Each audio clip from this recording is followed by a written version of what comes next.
When I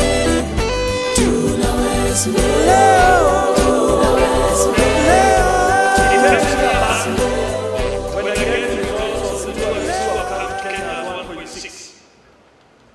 That is what a 3-kilometer stretch of shopping in London gets on a hot summer day. That is more, that is far much less than what the Roman Empire ruins get in Italy. Yet, we have the most beautiful country in the world.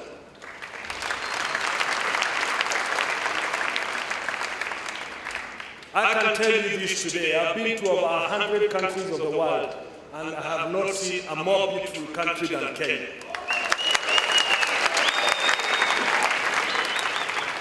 And it hurts me that we keep losing opportunities when we should actually be taking advantage of opportunities, because if we push our numbers to about 4.3, 4.5 million tourists, we will have a spiral effect in our economy that will create opportunities for many millions of young people who do not have opportunities in Kenya.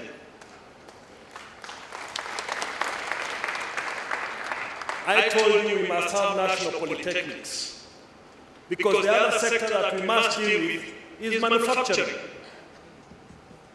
We must set free our investors in the manufacturing sector. And I feel for them.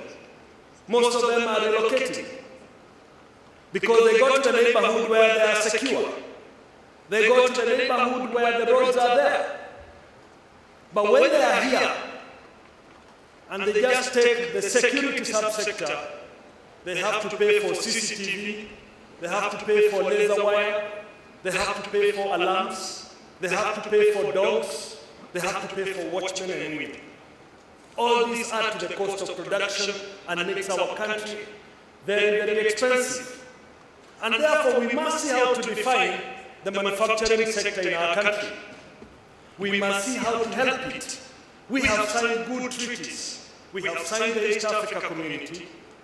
We have signed the COMESA Treaty.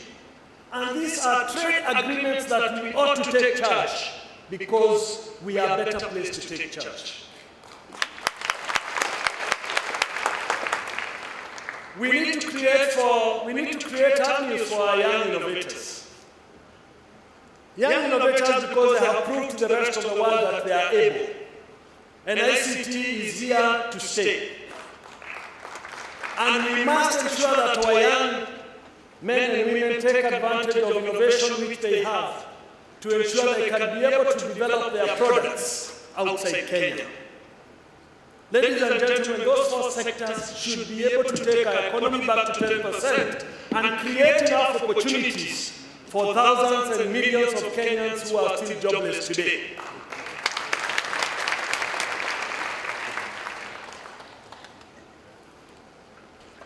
I want to tell you this, as your president, I will set the bar very high next year.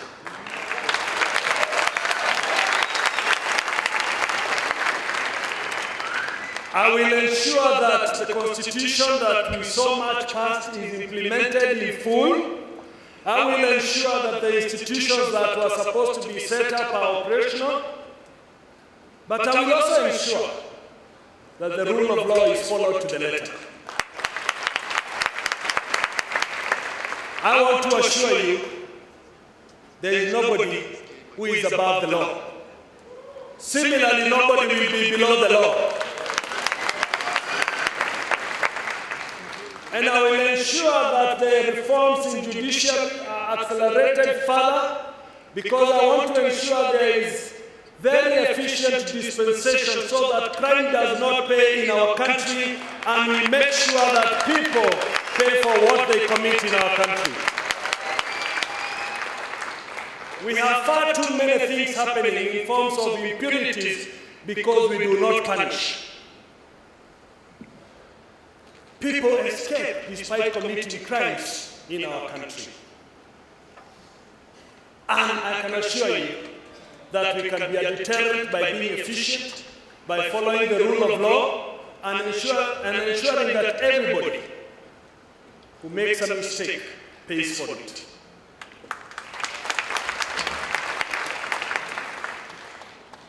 I was brought up, as Ronnie has told you, by a single parent.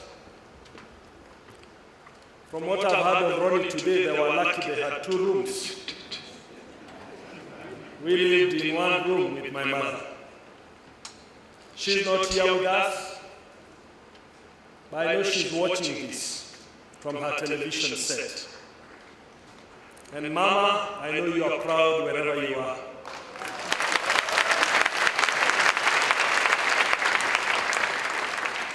But she taught me discipline.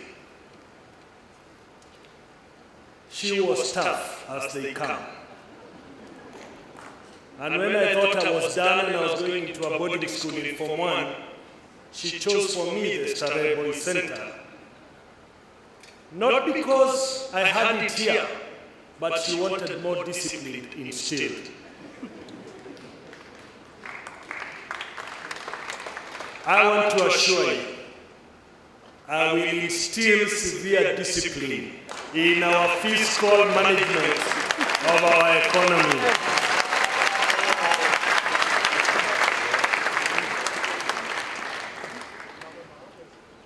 When I left the Treasury just 4 years ago, the debt was just about 700 billion. Today it has more than doubled. It's a price you have to pay. And that's why we must bring discipline. We must tighten our belts, because we can't go on this way. We won't have a country. We cannot continue this way, where we live beyond our means. We must ensure we have a tight and disciplined fiscal management system in our country, so that we can make savings that will plow back to finance the 5 fundamentals I told you about. Savings that will go towards security, savings that will go towards infrastructure, savings that will go towards water conservation, savings that will go towards construction of new referral hospitals, savings that will go towards reforms in our education sector. And I'm saying this because only 9 years ago, the total collection from taxpayers was 180 billion. The total collection today is 750 billion, which means that in the last 9 years, we've collected nearly 500 billion more. The unfortunate thing is that the recurrent expenses have outgrown the total collection.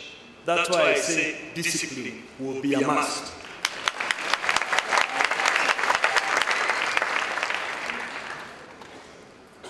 What has continued to ail us, and will continue to ail us until we make a break, is tribalism. We have taken the excuse of tribalism for poor leadership. We have taken the excuse of tribalism for weak leadership. We have taken the excuse of tribalism to actually plunder the country's resources.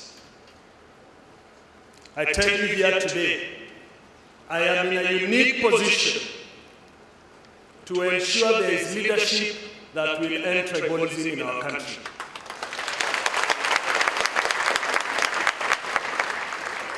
We never learned tribalism in primary schools. We did not learn it in secondary schools. We did not even learn it at the university. It was brought to us by poor leadership. Poor leadership that wanted to maintain the status quo. Poor leadership that wanted us to stay the same.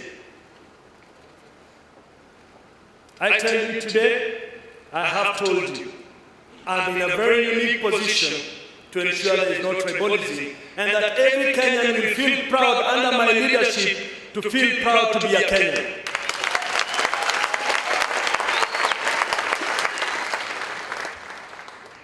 We have stayed in a historical bondage for a long time. We have stayed in a historical bondage for the last 49 years. I learned that history as a subject was supposed to teach us lessons. Unfortunately, we have stayed in history for the last 49 years. We have had the same characteristics of leadership for the last 49 years.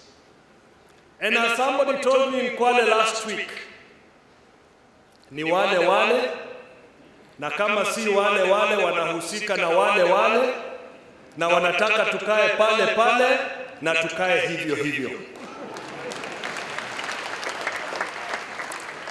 That is the bondage we must break from. That is the bondage we must show that it's part of history. That is the bondage Kenya does not need if we chart a new route to where we want to go. That is the bondage that we must cut if we want the next 5 years to count.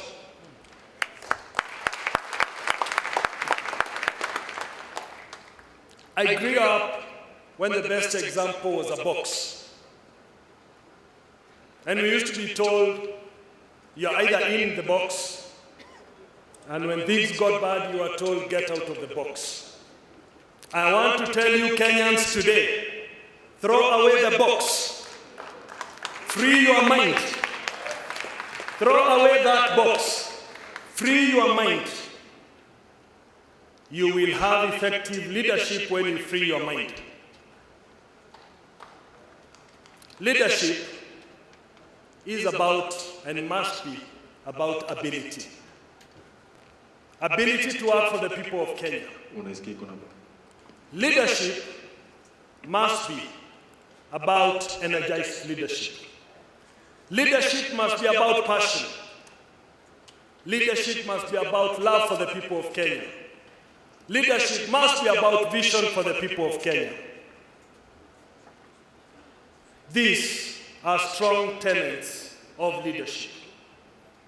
And if that is what forms the basis of leadership, I want to tell you here today, and for those who are watching us, you need not look any further. You have it right here.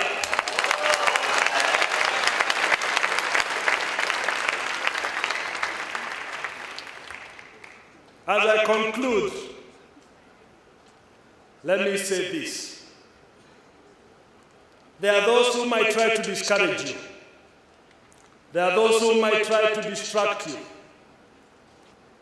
There are those who've been in doubt. Tell them today marks the start of the journey.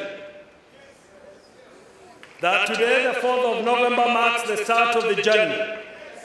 The journey that will liberate our country. The journey that will break from the past. The journey that will be part of the fresh leadership that this country requires. The journey that will propel our country to greater heights in the next 5 years.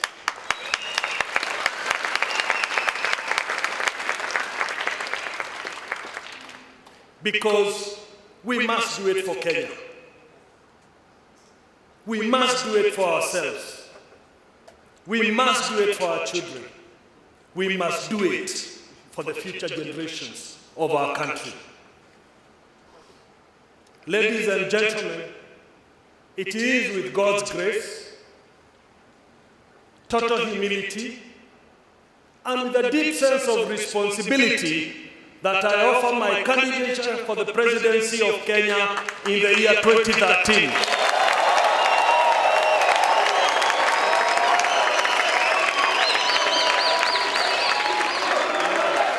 I thank you. God bless you. God bless Kenya.